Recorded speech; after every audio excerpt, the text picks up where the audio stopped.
and his right-hand man, Eric Holder, are using a legal backdoor to disarm the American public and nullify the Second Amendment.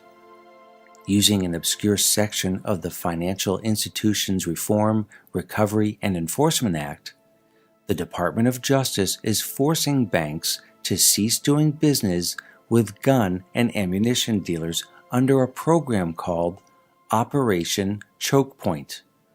Thousands of gun and ammunition dealers are on the verge of bankruptcy as businesses without banking services cannot function.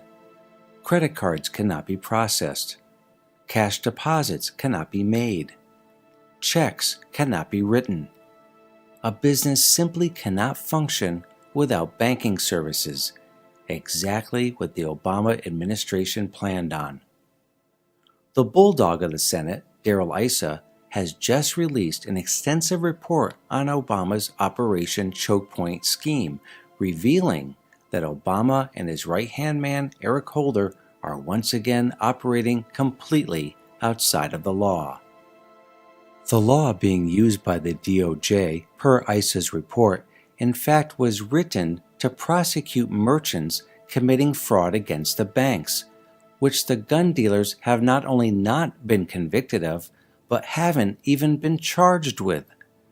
There's no fraud against the banks, something the rogue administration of Obama knows fully well.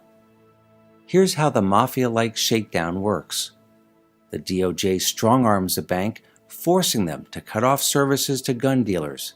If the bank refuses, the banks are either fined or threatened with being shut down. And it's not just cutting off banking services. Obama is also freezing businesses' bank accounts, according to a Washington Times report.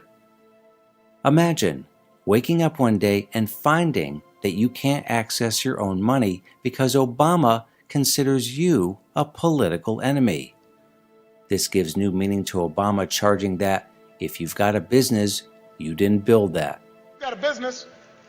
You didn't build that. Somebody else made that happen. Apparently, if you didn't build it, the government can commandeer your money. But Obama isn't choking off guns for everyone, just the American people.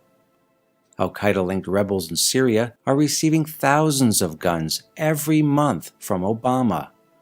Thousands of guns were shipped to Mexican drug cartels under the so-called botched gun-running scheme, Fast and Furious. And Obama's own Department of Homeland Security has been gorging itself with tens of thousands of assault weapons and a staggering 2 billion rounds of ammunition, causing a shortage of assault weapons and ammunition all across America. Another backdoor to choke off the supply of guns and ammunition to the American people. When Obama has seized all the guns from Americans, what can we expect to happen? Well, when Hitler seized all the guns in Germany, he went about killing all his political enemies, including 6 million Jews. Was the de facto martial law declared by Obama after the Boston bombing a precursor of what is to come?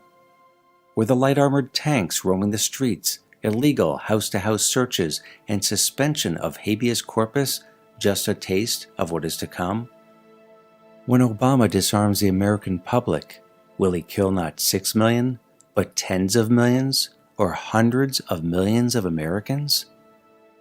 If America gives up her guns, we may find out.